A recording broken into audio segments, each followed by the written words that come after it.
అందరం కూడా కల్కి ప్రాజెక్ట్కే అన్నప్పుడు ప్రభాస్ గారినే అనుకున్నాం కల్కి అని. బట్ ఇప్పుడు ప్రభాస్ గారు కర్ణుడుగా కనిపిస్తున్నాడు. సో కల్కిగా ఏ హీరో రాబోతున్నాడని ఎదురు చూస్తున్నాము. అండ్ నెక్స్ట్ మహాభారతంలో చాలామంది ఇన్స్పైరింగ్ క్యారెక్టర్స్ ఉన్నాయి. సో ఆ క్యారెక్టర్స్లో మిమ్మల్ని బాగా ఇన్స్పైర్ చేసిన క్యారెక్టర్ ఏంటి, ఎందుకు, ఏ పాయింట్స్లో ఆ క్యారెక్టర్కి మీరు ఇన్స్పైర్ అయ్యారు? అంటే ఇంకా ఇంకా పొట్టలోనే ఉన్నారు. సో యాక్టింగ్ కాస్టింగ్ గురించి వెళ్ళలేదు ఇంకా. So and second part I think Mahabharatam A character గురించి చదివినా ఆల్మోస్ట్ సెకండరీ క్యారెక్టర్స్ చదివినా వాళ్ళ బ్యాక్గ్రౌండ్ అండ్ వాళ్ళ బిల్డప్ ఉంటుంది. It's amazing. సో వాళ్ళే మెయిన్ క్యారెక్టర్స్ అనుకుంటాం. That's the way Mahabharata is return and it's beautiful. But obviously, like so many people, and very obviously because I put it, Karnadu is one of my favorite characters. Okay, sir. So, Nagi garu, who is Kalki, sir? కల్కిగా ఏ hero రాబోతున్నారు? అదే ఇంకా పొట్టలోనే ఉన్నారని చెప్పా కదా, ఇంకా చాలా టైం ఉంది. నాగి గారు, మైసెల్ఫ్ హేమమాలిని. యాక్చువల్లీ ఇందాక క్వశ్చన్ కంటిన్యూ చేసిన, మీ సినిమాలో ఒక డైలాగ్ ఉంటుంది, సావిత్రి వినిపించే పేరు అవుతుందని. అలాగే నాగశ్విన్ ఆల్రెడీ వినిపించేసిన పేరు మా అందరికీ కూడా, మొత్తం అందరికీ కూడా పరిచయం చేశారు వాట్ ఈస్ నాగశ్విన్ అని చెప్పేసి ఒక్క కల్కి తోటి. First of all thank you so much for giving such a good film for all of us. And ఇందాక చెప్పిందే అంటే మిగతా వాళ్ళకి కూడా అర్థం కూడా. సో విజయ్ దేవరకొండ గారిని మొన్న ఒక ఈవెంట్లో కలిసినప్పుడు మిమ్మల్ని లక్కీ చామ్ అని చెప్పేసి అనుకుని నాగశ్విన్ గారు అన్ని మూవీస్లో తీసుకోవడం జరిగింది.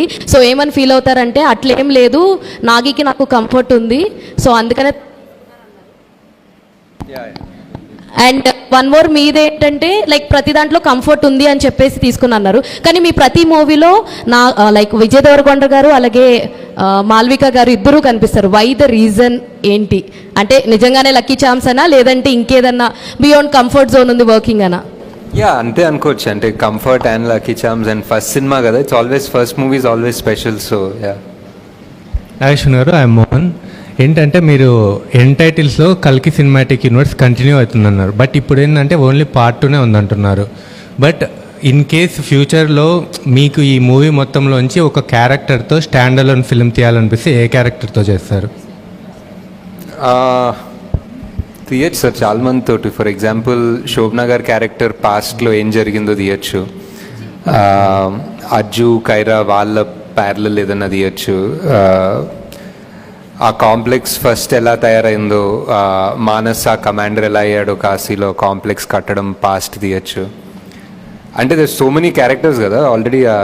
సో ఒక్కొక్కరు బ్యాక్ స్టోరీ వెళ్ళాలంటే తీయచ్చు బాగానే. దుల్కర్ది తీయచ్చు ఫర్ ఎగ్జాంపుల్. హలో నాగేశ్వన్ గారు, హాయ్, ఐఎమ్ బబిత. అయితే ఇంతకుముందు అడిగిన క్వశ్చన్కే కంటిన్యూటీ. అంటే సినిమా మొత్తం చూసుకున్న తర్వాత మోస్ట్ సాటిస్ఫైయింగ్ సీన్ అండ్ ఇంకొక సీన్ ఏదైనా చూసిన తర్వాత ఇది ఇంకా I would have done better అని అనిపించిన సీన్స్ ఏవైనా ఉన్నాయా మీకు?